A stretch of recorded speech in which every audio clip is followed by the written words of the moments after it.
It requires faith to please God. Kapag nag-work ka, kapag nag-aaral ka, mga estudyante, may faith yan. Samahan mo ng pananampalataya so you can please God. Napiplease pala ang Panginoon sa atin kapag meron tayong faith. Amen? So, may 2 points lamang akong ibabahagi kung paano natin at saan nga ba nade-develop yung ating faith. Paano nga ba nade-develop tong faith? Paano ba akong mag-rejoice in the Lord always? Hindi ko alam paano ko i-develop yung faith. Banggit ka ng banggit, Sister Jen, Ate Jen. Saan ba talagang malalaman yung pag-develop ng faith na yan? Kasi ang tagal ko ng Kristiyano, bagsak tayo ako sa pananampalataya. Paano? At kung ikaw baguhan, dinidesire mo na mas lalong maglalim sa Panginoon, this is your time and the chance na malaman paano nga ba natin mapapatibay yung ating pananampalataya sa Panginoon. Paano siya nade-develop? Para alam natin kung saan lang tayo pupwesto. Amen! Number 1, ayan, faith that conquers the storm. Kasi marami po tayong storm sa buhay. Faith through Scripture. Ang sabi po ng Romans chapter 10 verse 17, so then, faith comes by hearing, and hearing by the word of God. Amen. Pagpalain po ang salita ng Diyos. Sino pong naniniwala dito na dahil sa salita ng Diyos, kaya ka nandito?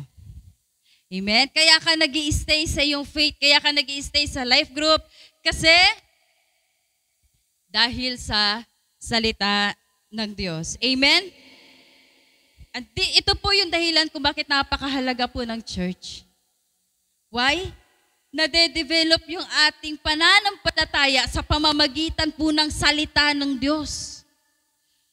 Hindi ka made-develop sa kaka-scroll lang ng Facebook. Magpo-post sa Facebook, may kita mo encouragement lang. Tapos na yun. Pag naulanan ka, tunaw na yung nabasa mo. Tunaw na yung naalala mo. Wala na. Pag nabugahan ka lang ng usok ng sasakyan, wala na yung binasa mo sa Facebook eh. Why? Kasi ang salita ng Diyos, kaya ito sinadyang isulat upang magamit natin sa pang-araw-araw nating buhay. Kasi bakit? Ang salita ng Diyos, yan yung ating panlaban. Yan yung ating instruction. Kaya ganun po kahalaga yung church, life group, and personal devotion. Kung ngayon nag-church ka, i-goal mo, nasa life group ka. Bakit? Nade-develop yung ating pananampalataya sa pamamagitan po ng salita ng Diyos. Amen po ba? So bakit kailangan natin sa church? Kasi dito tayo nakakarinig ng encouragement, ng Word of God. Dito ka mas naliliwanagan kasi may mga tao sinasabi, bakit kailangan ko pa pumunta ng church? Dito sa bahay okay na ako kasi nakakapag-pray naman ako. Dito na lang ako magbasa ng Word of God. Bakit kailangan ko pa magpunta ng church? At kahit di naman po ako nag-church, hindi naman ako nakakalimot sa Kanya. May ganun tayong mga naririnig, tama po ba? No? Kahit hindi na ako magbasa ng Word of God, nagpipray naman ako kay Lord. Kaya alam niyo po, ito dahil marami na po akong karanasan sa paglilingkod sa Panginoon, may mga tao na rin po ako narinig na nagsasabi ng ganyan. Nakita ko po yung buhay nila. Wendang-wendang talaga. Kung ano yung panahon na nakita ko sila, na nung sinabi nila sa akin yun, hanggang ngayon, ganun pa rin yung buhay nila. Kaya tingnan mo yung mga taong gusto na lang sa bahay kasi nakakapag-pray naman, pwede naman sila magbasa ng Word of God. Pansinin mo, di nalalabas sila ng bahay ng ilang araw. Bakit? Na-depress na. Hindi na nakakapag-overcome ng mga stress. Bakit? Pinasa ang salita ng Diyos, hindi naman naunawaan. Walang presensya ng Diyos eh. Pinasa ang salita ng Diyos para lang for the sake. Dahil lang sinabi niya, na kahit nasa bahay siya, okay lang, nakakapag-pray naman, hindi naman siya nakakalimot sa Lord. Sabi nga ng isang joke, ito yung sabi doon ng isang tao, kahit hindi ako nag-church, kilala ko naman si Lord. Sabi doon sa isang picture din, Ako din, hindi nag-church, pero kilala ko si Lord, pareho na tayo. Eh, yung isang picture na yun, si Satanas pala yun. Na-imaginein mo, parehong hindi nag-church, pero sa totoo lang, maaari nga si Satanas present pa eh. Yung mga demonyo present pa para paypayan ka, matulog ka. Di ba? Huwag ka makinig ng Word of God. Amen po ba? Minsan alam niyo po mga kapatid, ilaban natin yung salita ng Diyos sa buhay natin. Kahit pagod na pagod ka na, tumayo ka para mag-devotion. Basahin mo yung salita ng Diyos. Kahit minsan hectic yung schedule natin sa trabaho, laanan mo yung life group, 1 oras lang yan. Amen. Napakahalaga po ng gatherings natin. Bakit? Sa Scripture, faith through Scripture, sa Word of God, naranasan natin ang salita ng Diyos sa buhay natin, sa pamamagitan ng pag-attend natin ng church, personal devotion, at saka yung ating life group. Kaya nga ang Bible nagpapaalala sa atin, Hebrews chapter 10 verse 25, kaya huwag kang mag-absent sa gathering. Let us not neglect. Anong ginagawa ng iba? Next time na lang. Next time na lang. Kapag hindi ako busy. Sa susunod na lang siguro kapag trip ko na. Sabi doon, are meeting together as some people do, but encourage one another, especially now that the day of His return is drawing near. Alam po, ang lapit na ni Lord bumalik eh. Amen? Para isama niya ho tayo, pero hindi pa ngayon yun. Amen po ba? Ang lapit na ni Lord dumating. Bakit? Anong purpose ng gathering? Upang ma-strengthen tayo. Yung ating pananampalataya ay lalong mag-boost. Amen po ba? Yung ating faith sa Lord tumibay. Bakit? Ang daming tukso habang patagal ng patagal tayo sa mundo, yung patukso patindi, yung mga tukso patindi ng patindi. Yung discouragement patindi ng patindi. Yung pagsubok natin sa buhay patindi ng patindi. Kaya kung wala kang mga kapatid na mag-i-encourage sa'yo, na mag-pray sa'yo, at patuloy mo silang iiwasan, you cannot survive. Amen. Sabi nga po na isang nila-life group namin, sa edad nating ito, nasa mga 20 plus na po siya, sabi niya, kailangan talaga natin ang life group. Personally, naranasan niya po yung benepisyo ng life group. Kaya kung ikaw hindi ka pa nala-life group at wala ka pang life group, i-desire mo sa life group. Bakit? Yung pananampalataya sa Panginoon, madedevelop yan through the Word of God. Tinatalakay sa life group salita ng Diyos. Buhay na may nababago. Pagpapatatag sa Panginoon, hindi po nagmamarites sa ibang buhay. Amen. Kaya nga naman, ini-encourage ko po kayo na yung church, personal devotion at ang life group ay patuloy po nating maging lifestyle sa buhay natin. Amen ba? Magla-life group na po ba tayo? Kaya sabi mo sa katabi mo, huwag kang absent Mula ngayon, huwag ka lang absent Why? Kasi ang salita ng Diyos naglilid sa atin sa right direction. Ang sabi ng Psalms 119 verse 105, andyan po ba?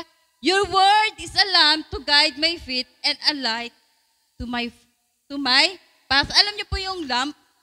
Kasi yung lamp, ang naiilawan niya yung malapit lang Tama? Pero yung light, kabuuan.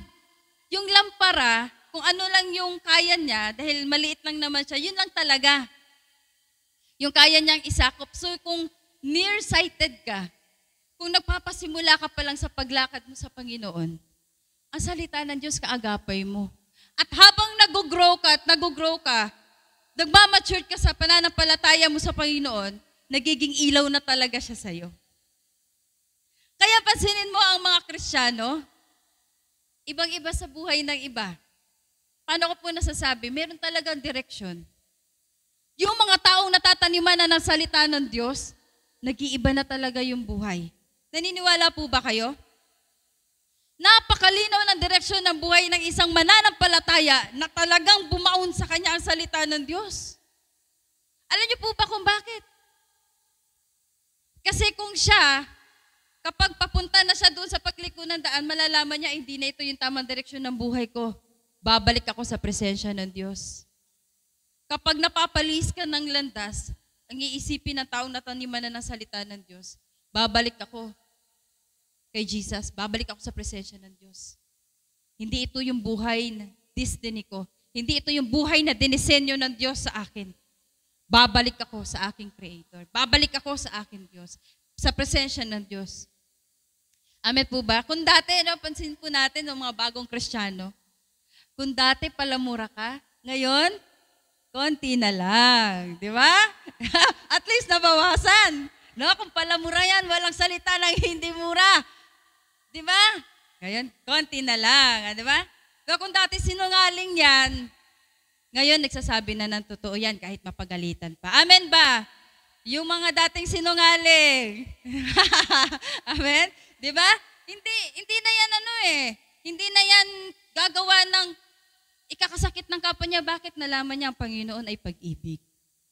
Kung dati puro bitterness niya nasa puso niyan, walang ibang salita kundi galit, naiinis, pagdadabog.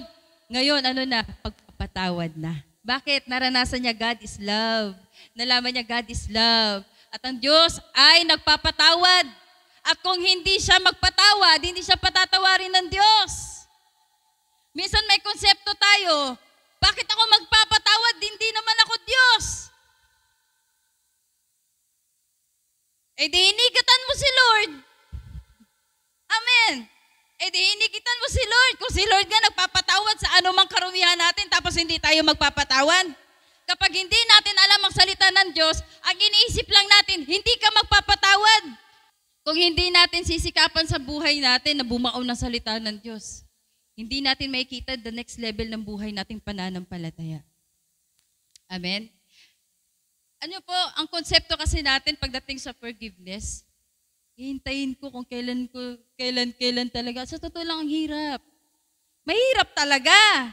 Magpatawad, lalo na grabe yung ginawa sa'yo. Grabe yung panloloko. No?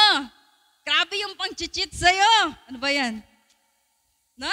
Grabe yung yung mga paninira sa'yo, napakahirap talaga magpatawad. Pero, kung hindi ka talaga magre-release ng forgiveness, ang sabi ng salita ng Diyos, ito yung advantage pag alam natin ng Word of God. Malalaman natin na yung ating basihan, Lord, kailangan ko ba itong patawarin? Ulit-ulit na lang siya nagkakasala sa akin. Ang sabi ng, hindi ka magpapatawad, hindi kita patatawarin. Wala tayong choice kundi magpatawad. Mag-release. Kasi ang forgiveness, hindi naman yan benepisyo sa taong nakasakit sa'yo, sa nang-agrabyado sa'yo, benepisyo yan sa'yo. Deserve mo yung kapayapaan. Hindi yung slave ka na lang sa kalagayan ng unforgiveness. Kaya kung may unforgiveness ka, dahil siniraan ka, anong ginawa sa'yo, nasaktan ka ng tao na yan, ngayon, ipagkatiwala mo sa Panginoon, huwag mo naman siya bigay muna kay Lord. Hayaan mo muna siya magbago. Bigyan natin ng chance. No? Bigyan mo ng space yung puso mo. Amen. Na magpatawad. Andyan pa po ba kayo? Mga nag-iiba na po yung itsura nyo Mukhang meron ng laman-laman yan Alam niyo po, kung dati, mareklamo ka, ito yung mga, talagang tinatamaan na ng Word of God, mga reklamo sa buhay. Ngayon, hindi na. Nag-a-appreciate na yan. Pag masama ang panahon, sasabihin mo, advantage. Sa akin po, pag umuulan, sabi ko, ano ba naman yan, umuulan? Ganun po sa akin dati, pero ngayon, pag umulan, Lord, sige, lakasan mo pa. Advantage sa akin yan, mas maraming order, walang mga rider, nagtatago, solo ko lahat yan. But, depende yan Ang pagpapalaw, ang panahon, depende kung ano yung pananaw mo doon. Kung siya ay disadvantage sa'yo or advantage siya sa iyo. Tulad ng ulan, para sa iyo, ano yan? Blessing? O hindi? Ang init ng panahon, blessing? O hindi? Sa iba, blessing. Sa iyo, hindi. Kaya lang si Lord, hindi naman pwedeng isa lang ang papaburan sa atin. Pantay-pantay ang Diyos. Nasa sa'yo, bahala ka. Mag-aaraw ako kung hindi mo gusto, bahala ka dyan. Parang ganon. Magpapaulan ako kung hindi mo gusto, bahala ka dyan. Amen. Kapag talaga may Word of God, hindi ka na nagre-reklamo. Pag sinabing bayanihan, Pastor, bakit ngayon mo lang sinabi? Dapat nung nakaraan pa. Amen, di ba? Pag may bayanihan, hindi ka nagpapahuli. Sabi mo sa katabi mo, bayanihan daw. Ano po yung bayanihan na yun?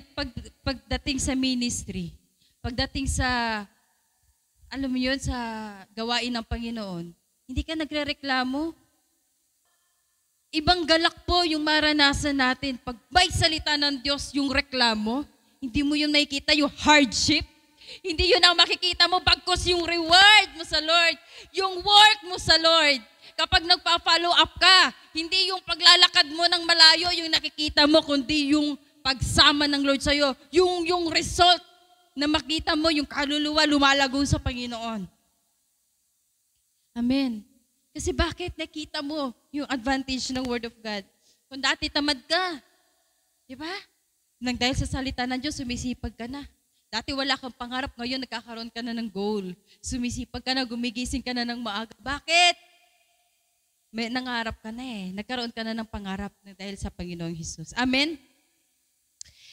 Sabi nga po dito ng aking na-quote, sabi po doon, sa salita ng Diyos ay huwag lumubay, sapagkat ito ang ating natatanging gabay. Amen! Huwag tayo lumabay sa Word of God. Why? Ida-direct tayo nito sa magandang lalakaran. Amen! Pwede niyo pong i-post yan. Walang mga angkin yan kasi ni-reveal po sa atin yan ng Lord. Pwede daw i-Instagram yan. Naririnig ko kay Pastor Jimel. Pwede i-Instagram yan. So, paano po nade-develop yung faith through Scripture? Kaya huwag natin katatamaran ng pagbabasa ng Bible. Huwag natin pagsasawaan pagdalo ng church at life group. Bakit? Diyan tayo tumatatag. Amen! Pangalawa, faith through experience. At dito po ako magpo-focus sa faith through experience. Ito po yung ating main verse, yung Luke chapter 8, verse 23. Sabi po, isang araw, sumakay ng bangka si Jesus kasama ang mga tagasunod niya. Sinabi niya sa kanila, tumawid tayo sa kabila ng lawa at ganoon nga ang ginawa nila. Yung regarding po doon sa faith through Scripture, kapag talaga sinunod mo na si Lord, ano ba yung sinabi ng Panginoon, susunod ka na lang eh. Ba? Ano na lang yung instruction sa atin ng Panginoon, tuloy-tuloy tayo eh. Parang minsan, pag nagbasa ka ng Word of God, ay sabi ng Lord, maging faithful ako, susunod ka talaga eh. Wala nang question kapag nag-start na tayo manampalataya sa Panginoon, yung supremacy, yung reverence ng Lord, nauunawaan na natin. Yung Lordship, nauunawaan na natin yung pagkapanginoon ni Jesus sa atin. Kaya anuman yung demand, yung command sa atin ng Lord, hindi tayo nagrereklamo. Imagine, tumawid tayo, galing pa po silang ministry niyan. Humayot, nag-evangelize pa po sila niyan that time. Pero ang sabi ng Lord, tumawid tayo. Walang nagsuggest na, Lord, pwede po bang stay na lang muna tayo? Mga isang araw pa, magpahinga muna tayo. Kasi ang Panginoon, hindi siya for negotiation talaga na ganun. Yung reverence ng Lord, may kita natin eh. Pag sinabing A, hindi ka pwede magsuggest ng B, ng C. Nanonood po ako sa mga telenovela, Korean novela pala, yung historical nila. Yung paano yung nakikita yung king, paano nila nire-respect. Pag nagsalita ka ng pangit or behind doon, mabalitaan, sigurado yung buhay mo hanggang doon na lang. Amen ba? Kasi yung reverence nila, yung supremacy nila, yung pagkapanginoon nila. Ganon din sa ating Panginoon. May kita mo, susunod na lang talaga eh. Pero ito yon, nang naglalayag na sila along the way ng ating buhay, pagsunod sa Panginoon, may mga unexpected talagang pangyayari. Amen po ba? Sabi dito, nakatulog si Jesus. Mayay, lumakas ang hangin at pinasok ng maraming tubig. No? Lumakas ang hangin at pinasok ng maraming tubig ang bangka nila. Kaya nalagay sila sa panganib. Minsan na-expect natin ang pagsunod natin sa Panginoon. Sabi ko nga kanina, parang feeling natin prinsesa, prinsipe tayo. Na parang dapat yung care ng Lord nasa akin, dapat yung favor ng Lord nasa akin. Mga kapatid, kapag nag-start ka na sa pananampalataya sa Lord, kapag you are a true disciple of Christ, Hindi yan ang buhay talaga natin. Ang pabor, hindi nawawala yan. Talagang bigay na ng Lord at talagang ang Diyos natin, mapagbigay ng pabor talaga, grasya ng Diyos. Given na lahat yan. Pero mga bagay na kailangan ma-improve sa atin. Why? Nade-develop kasi, kailangan ma-develop yung faith natin through experience. At kapag wala kang karanasan, kahit naman sa mga trabaho, tapos ka pa talaga ng kolehiyo, kung wala kang experience, hindi ka matatanggap. Kaya napakalaki ng experience. Alam niyo po kung bakit? Kasi kung ano man yung mangyari, hindi ka kagad-agad bibigay. Madali ka ng turuan, nakakasunod ka, ibig sabihin, napapakinabangan ka. Amen. Kapakipakinabang daw tayo sa ministry. Kapakipakinabang tayo sa lahat ng gawain ng Panginoon. Kaya nga, alam niyo po mga kapatid, babalik ko lang, rejoice in the Lord always. Ito yung time na hindi talaga ka-rejoice yung pakiramdam eh. Yung time na kung saan, ito na yung always na to. Lord, ito na pala yun. Yung bang naglakad ka lang, sumunod ka sa Panginoon, pero later on, grabe Lord, sasalubungin pala ako ng mga pagsubok na to. Yung tipong habang nag-i-start ka sa Lord, sinusubok ka na ng persecution ng family. Nag-life group pa lang, sasabihan ka, andyan ka na naman sa relihiyon na yan. Andyan ka na naman, pero niyo po yung isang life group ko ang nagsabi, maano po ba ako dati? Di ba bata pa lang ako, sinasagot-sagot ko na kayo. Ngayon nandito po ako sa life group, nagla-life group ako at nandito po ako. Di ba po hindi ko na kayo sinasagot? Di ba po sinusunod ko na kayo? Bakit? Iba yung naranasan ng Panginoon eh. Dumaan sa matinding pagsubok. Bakit? Kailangan ma-develop yan. Hindi porket naunawaan mo ang salita ng Diyos, wala na magpe-persecute sa'yo. The more nga naging disciple ka ni Jesus, the more nga na nag-church ka, the more nga na mas lalong pumapangit ang image mo sa kanila. Bakit? Hindi sila makapaniwala na kaya mo palang magbago. Bakit? Kasi dati, pasaway ka lang eh. Dati sakit ka lang naman ng ulo. At hindi rin matanggap ng mga barkada mo yan. Bakit? Wala na silang kabubutihang usapan. Wala na silang madadana sa mabubuting usapan. Ha? Yung mga bote-boteng usapan lang, di ba? Wala na, di ka na nila makakajamin kasi bakit? Ikaw pala yung supplier na ikaw pala yung financer nun eh. Wala na, galit na sila sa'yo.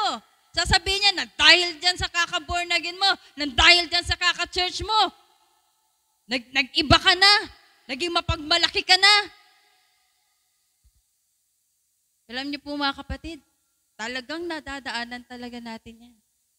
Mararanasan at mararanasan talaga natin yan. Rejoice in the Lord always. Amen? At dine-develop lang ng Lord kung ikaw nakakaranas ka ng ganyang pagsubok ngayon, yung parang bang lampas na talaga sa faith mo talaga. Rejoice in the Lord always. Mahirap talaga eh. Alam mo, ang hirap umawit kapag puno-puno ka ng problema. Ang hirap umawit kapag iniwanan ka ng kasama. Ang hirap umawit kapag broken-hearted ka. Ang hirap mag-worship sa Lord. Kapag puno-puno ka ng problema, ang hirap talagang magtiwala at mag-worship sa Lord. Kapag wala na talagang laman yung wallet mo. Tapos yung blink ng gasolina mo, nagbe-blink na lang. Ang hirap talagang piliin si Lord eh. Pag sa panahon na talagang wala nang lagayan yung bigas. Wala nang laman yung bigas. Walang lagayan. Buti na lang may bigas, lagayan lang palang wala. Ang hirap talaga eh. Pero alam niyo po mga kapatid, kahit sa kabila ng kahirapan na nararanasan natin, na maniwala tayo na si Jesus kasama pa rin natin. Amen. Faithless heart knows by their mouth. Bakit kaya? Bakit kaya nasabi nila? Ang sabi ng mga disciples, Lord, grabe talaga. Lord, save us! Lord! Wala na eh. Nataranta na sila. Bakit? Grabe na yung alon. Andun na lahat ng tubig. Talagang hindi na nila alam. Ang sabi, halos ma-break na yung bangka. There are two types of Christian. Una, yung faithless heart. Ang faithless heart, malalaman mo sa kanilang bibig. Ano sasabihin? Wala na talagang pag-asa yung asawa ko. Wala na talagang pag-asa ang ma-promote ako. Wala na talaga akong pag-asa na makabangon pa ulit. Ganito na lang talaga ako. Hindi ko na talaga to kaya. Wala na ako nakikitang maganda sa paligid ko. Bakit? Faithless. Kapag hindi bumao ng salita ng Diyos sa buhay natin at kulang tayo sa karanasan, kapag may naranasan tayo sa ating buhay, faithless talaga tayo eh. Amen. Nakikita ka sa church, possible pala yun. Nakikita ka sa church, pero wala ka pala talagang pananampalataya. Bakit? Yan ang pinagkaiba ng may relationship sa Lord versus sa religion lang. Why? Ang religion practices yan eh.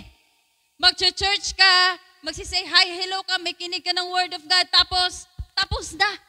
Walang fellowship, walang life group, walang mga kapatid na magbe-pray for you. Yan ang advantage natin dito sa church. Bakit? Sa panahon na may pagsubok ka, meron kang kasama. Yung pag-ibig ng Panginoon, yun yung nagiging sentro ng ating samahan. Hindi naman ito religion lang. Bakit? Kasi si Jesus hindi naman pumunta dito para sa relihiyon. Pumunta siya dito para sa relationship. At yun ang kanya ini-implement sa atin. Relationship. Love God. Relationship yun. Love people. Relationship yun. Amen. Develop natin sa heart natin. At huwag nating lulubayan ang salita ng Diyos. Amen. Faithless. Walang pananampalataya. Possible pala yun, no? Kahit narinig mo na ang salita ng Diyos ngayon, paglabas mo, iba pa rin talaga yung maa-apply mo eh. Pero praise God, this time, ika-cancel na natin yung ganun. Amen? Mula ngayon, tayo na yung mga matitibay na mga lingkod ng Diyos. Amen? Tayo na yung matitibay na mga anak ng Diyos. Hindi na maririnig sa atin yung mga pananalita na wala ng pag-asa. Bakit meron tayong Diyos na buhay? Amen? Sabi pa nga doon sa isang version, yung sa book of Mark, ang sabi niya, Lord, don't you care? Noong time na talagang grabe na binabayo na talaga ng alon, ng storm, yung kanilang bangka. Halos magiba na yung kanilang bangka. Ang sabi pa doon sa book of Mark, Lord, don't you care? Alam mo, ang mahirap sa faithless heart, sa faithless Christian, kapag may problema, sinisisi si Lord agad. Tampo na ako, Lord. Tampo na ako, Lord. Ayoko na, Lord. Hindi mo ako binibless. Buti pa sila, Lord. Ganyan, buti pa sila, Lord. Amen ba? Pag may nangyayari hindi maganda sa'yo, si Lord agad ang sinisisi. Hindi mo na makita sa church. Hindi na magbabasa ng Bible yan. Dapat sa panahon na yan, dapat nga nagbabasa ng Bible eh. Amen. Dapat nga nagpapatibay sa pananampalataya eh. Amen.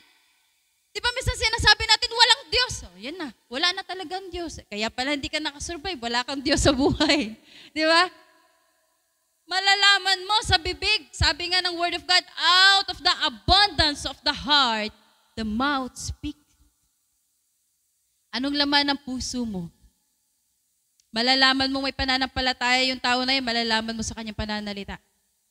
Ngayon mga kapatid, anong laman ng puso mo? Pananampalataya ba? Amen? Pangalawa, fearless faith. Tingnan mo nga yung katabi mo. Fearless faith. Sabi po ng English, a fierce storm. Pero tayo, may mga fierce storm man dumarating sa atin. Pero tayo, meron tayong fearless faith. Amen. Amen. Ang fearless faith, ito yung faith that conquers the storm. Ito yung faith na kung saan abayuhin ka man ng bagyo, sasabihin mo, Panginoon, kung dito ka natutuwa, sige pa. Kung ito nakakalugod sa'yo, kung ito lalo magpapalalim sa'yo, lalo ako magpapalalim sa'yo, Panginoon, sa salita mo at sa relationship ko sa'yo, sige pa, Lord, isubok mo pa ako. para matest talaga itong pananampalatayang ito. Bakit? Napakahirap po talagang maglingkod sa Panginoon kung mababaw yung ating pananampalataya. Kung matatakutin tayo sa buhay. Amen. Minsan po dumating sa buhay ko, hindi ko na talaga kaya yung pagsubok. Na-remind ako ng Lord, sabi ko na lang, tumayo ako na sa kwarto ako. Huminga ako ng malalim. Walang worship song kasi minsan madadala ka sa emosyon eh. Talagang tumayo ako, sabi ko, Lord, kung sa ganitong bagay ka natutuwa at talagang ginusto mong mangyari to sa akin, sige pa. Yung hindi galit, yung bang Lord, sige pa. Kung ito ang kinakatuwa mo, maranasan ko tong ganito katinding pagsubok, sige pa. Ikaw yung masunod. Let your will be done in my life. At sa bawat sitwasyon natin, hindi porket may pera tayo, hindi porket meron tayong mga ganyang kahimanan, hindi na tayo tatamaan ng pagsubok. Amen? May mga pera, pero walang kapayapaan. Mapalad ka kapatid. Pinagkatiwalaan ka man ng Lord na hindi man kasing dami ng iba. Pero at least payapa ka tulog. Payapa ang buhay mo. Amen? A fearless faith. Nagdideklara yan over the storm. Amen? At sabi ng Luke chapter 8 verse 24, bumangon si Jesus at sinaway ang hangin at malalaking alon. Tumahimik ang mga ito at bumuti ang panahon. So, sabi po ng English, when Jesus woke up, He rebuked the wind. Sabihin mo sa katabi mo, rebuke. He rebuked the wind and raging waves. Suddenly, the storm stopped and all was calm. Wow. Kapag meron po tayong fearless faith, kailangan lang pala natin magdeklara. Kailangan lang pala natin mag-rebuke. May mga sitwasyon kang hirap na hirap. May mga sitwasyon kang hindi kontrolado. Pero kayang-kaya ng Diyos. Amen? Mga kapatid, dito na po ako magtatapos. Hindi natitinag yung ating pananampalataya kung meron tayong fearless faith in the Lord. Why? Kasi yung ating pananampalataya, hindi ito sa ating sariling lakas. Hindi ito sa ating sariling karunungan, kundi sa Panginoong Jesus that we can say, I can do all things through Christ who strengthens me. Amen! May mga bagay na imposible sa iyong paningin, pero sa Diyos nasasabi mo, with God, all things are possible. Wow! Amen! Bakit? May fearless faith ka. May pag-asa ka. Ang fearless faith, malalaman mo sa bibig niya, wala siyang ibang pag-asa. Biguin man siya ng tao, naniniwala siya may Diyos na hindi bibigo sa kanya. Amen! Hindi man maasahan yung mga tao sa paligid mo, pero naniniwala ka, tutulungan ka ng Diyos. Malalampasan mo ang mga pagsubok. Amen. A fearless heart, a fearless faith rebukes the wind. Iba ang approach. Amen. Nung nalaman na merong wind, nung nalaman na merong pagsubok, ang ginawa, hinarap, hindi tinaguan, hindi tinakasan. Amen. Hinarap at nirebuke. Amen. Kailangan lang pala ng rebuke. Kailangan na pala mag-declare ka over your situation. This time, mga kapatid, you cannot fix your situation, but God can. You cannot fix your marriage life, but God can. Hirap kang ayusin yung relationship nyo, magpamilya. Hirap kang ayusin, i-restore ang relationship nyo kasi bakit yung tatay mo laging against sa'yo? Yung magulang mo laging against sa'yo, yung mga kapatid mo against sa'yo lagi. Nag-aaway-away kayo. Yan yung pinaka-storm ng buhay mo ngayon. God can fix every situation. Hindi mo kaya, pero kaya ng Diyos. May mga kalungkutan ka na hindi mo sinasabi sa life leader mo, sa pastor mo. Pero ang Diyos nakakaalam ng sitwasyon mo. And a fearless heart declares, God, you are my supply. You are my provider. You are my shepherd. I shall not want. Amen. Tayo pong lahat ay tumayo. Nais ko po na maging seryoso po yung bawat isa at hayaan mo na through sa mga oras na ito, yung faith mo sa Lord, yun yung magpatibay. Through that situation that you're going through, diyan ka patatatagin ng Panginoon. Sabi po, ito po yung aking conclusion, storms are not meant to destroy you, but to conquer and activate that faith within you. Amen.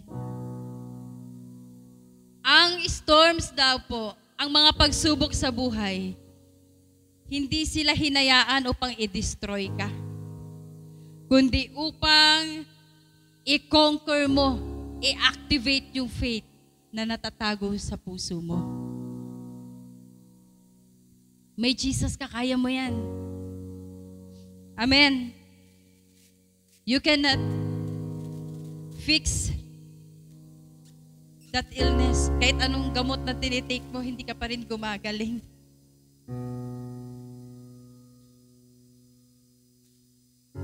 Pero ang Panginoon po, kaya mag-fix ng situation na yan. Kaya kang ayusin ng Creator mo.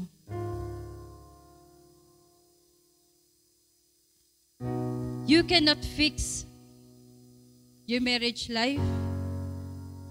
Magulo kayo, yung relationship nyo ngayon magulo, walang pag-asa. Yung hindi man sa inyong mag-asawa pero yung in-laws, no? Yung kaibigan mo na sinaktan ka. Yan yung storm mo ngayon kasi never mo pang naranasan yun. Yan yung bumabayo dyan sa bangka mo. Kung nasaan ka ngayon. Yung business mo. Either by storm ka sa business mo.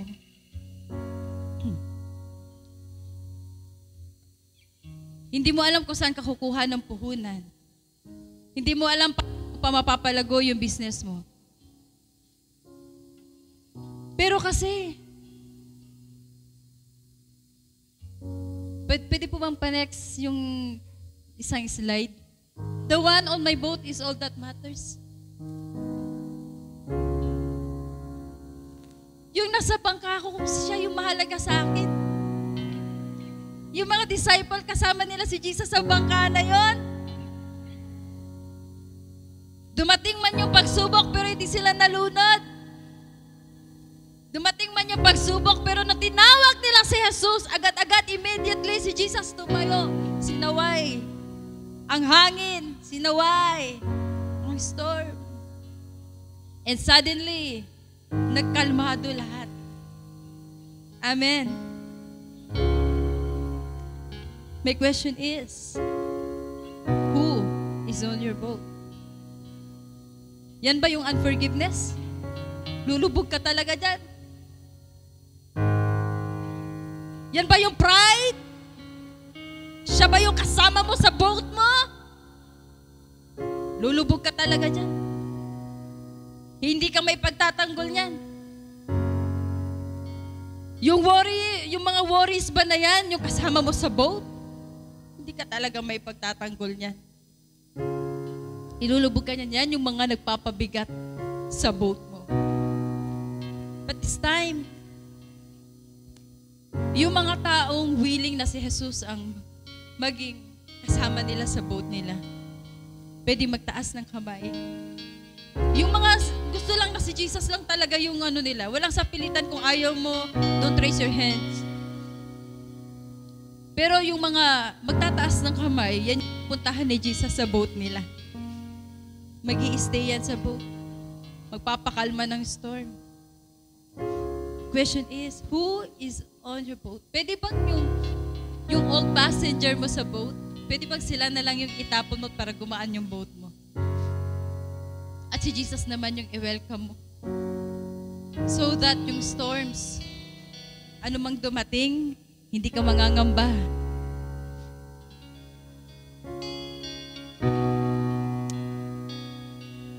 Let's pray. Sige po, sa mga oras na ito, kung Kung nahihiya ka man sa katabi mo kasi nag-open ka sa Panginoon, just close your eyes. The one on your boat is all that matters.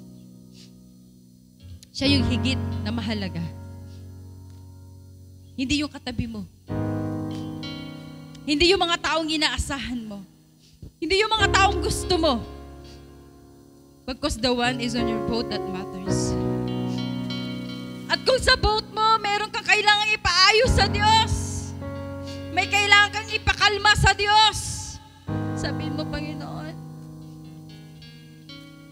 inahayaan kita na mag-control sa aking boat.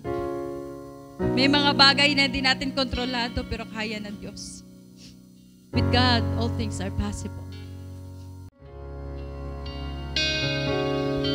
And I pray, Lord Jesus, for the restoration sa anumang pong nawasak na relationship. Hindi mo ikinakatuwang may broken family, Panginoon. Hindi mo ikinakatuwang may broken heart.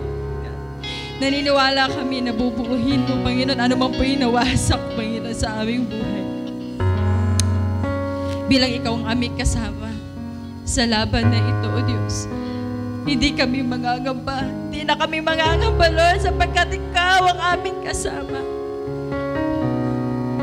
You are our Savior, our Redeemer. Salamat, Panginoon, sapagkat nilikha mo kaming victorious and more than conqueror, Panginoon. Thank you for the authority to declare sa bawat sitwasyon namin, Panginoon. Salamat, O Diyos. Minsan pa sa restoration,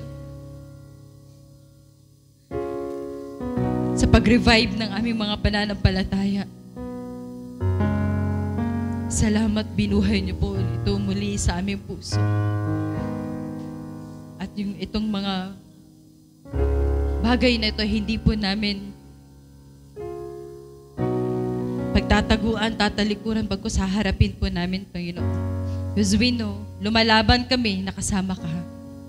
At ikaw, O Diyos, ang mahigit na makapangyarihan at may kapangyarihan to calm, to cease every storms sa aming buhay. We bless your name, Lord Jesus. Thank you. Patuloy niyo pong patatagin ang puso at pananampalataya ng aking mga kapatid. Pinapasalamatan ka namin, sinasamba, pinupuri. Sa pangalan ni Jesus.